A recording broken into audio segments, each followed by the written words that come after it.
And I believe all of us have something to learn here today from that. The institutional weaknesses that you have also brought to the fore here is also very, very important.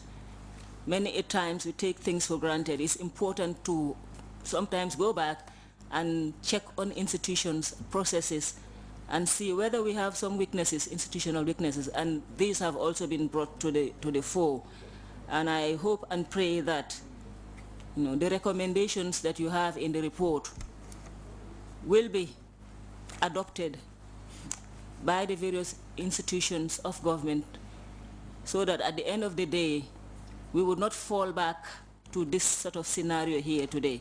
I think as the SG said, some of the defaulters defaulted not because they want to cheat the system or beat the system, but because they don't have adequate understanding or knowledge of the law and the payment of the right taxes.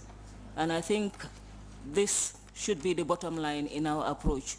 Strengthening institutions and processes, educating the people, both the tax collectors and the taxpayers, and making sure that people know what their duties and responsibilities are as far as national development is concerned.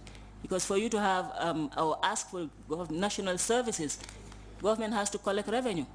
You talk about the budget deficit, we talk about the domestic tax, domestic debt that is mounting 8% or more than that in just 2 years is phenomenal.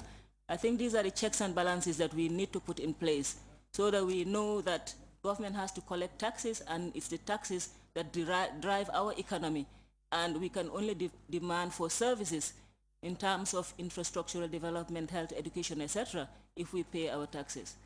So in a nutshell, I would just want to thank the Commission members for a job that has been well done and well articulated and presented, and I hope and pray that we will all learn lessons from it, both institutions and individuals, and make sure that we prevent something like this from happening again. I want to thank His Excellency once again for setting up the Commission and thank the members for a job well done. Thank you. Thank you very much, Honorable Teremba Jaite. I now like to call on the Honorable Minister of Trade, Mr. Toure, to make a statement. The President of the Republic of the Gambia, Sheikh Professor Al-Haji Dr. Yahya A.J.J. Jammeh, Secretary General and Head of the Civil Service, colleague ministers, Justice Singate and other members of the Commission, members of the press and the protocol, all other protocols duly observed.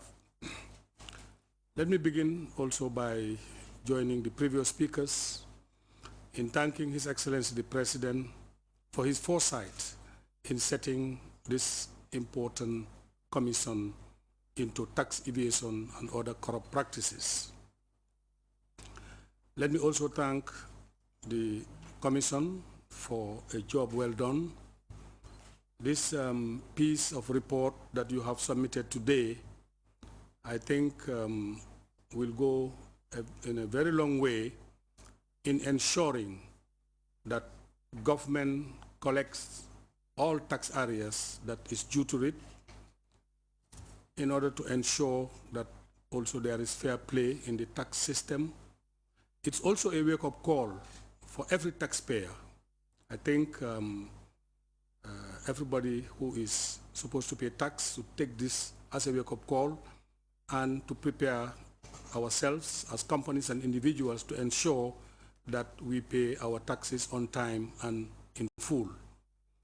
It also allows government to have access to much needed revenue that it will use for the development of, for its development agenda. As you know, as a tax-based economy, there cannot be anything more important than ensuring that the taxes are collected in time and in full. Therefore, the coming into force of this commission could not have been more timely. So once again, I think I will join my colleagues again in thanking the President for having the foresight and thanking the Commission too for having produced such a very very valuable piece of information that the government can use, especially to ensure that in the future we are able to collect tax in a more efficient manner and to avoid this kind of things happening in the future. So once again, I thank the Commission and to call on the general public to take this seriously and to particularly make reference to some of the recommendations that the Commission has made with regards to sensitization. I think the challenge now is to ensure that the recommendations that are on the report are implemented, and I have no doubt in my mind that the architect whose vision it was to set up this commission in the first place will ensure that the recommendations in the report are implemented.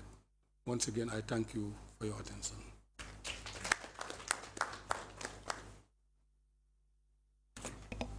Thank you very much, Honorable Toure.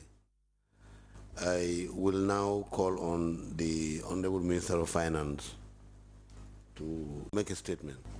Your Excellency, first of all, we want to thank you and congratulate you for setting up this commission to look into the issues of tax evasion and other corrupt practices.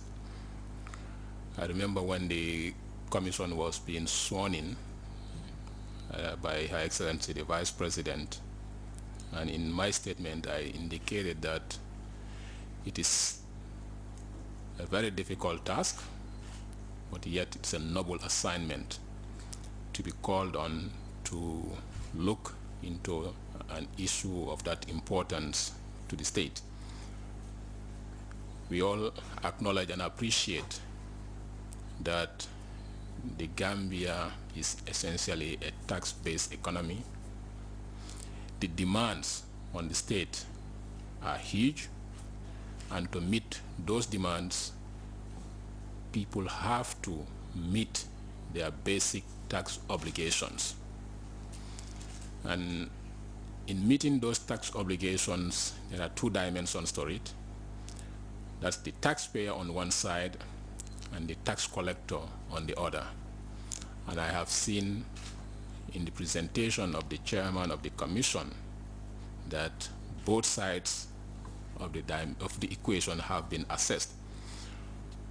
I also stated during that swearing-in ceremony that yes, I'm a layman in terms of judicial processes, but looking at the scope of the assignment, I had the belief and impression then that it was too broad to be completed within 3 months.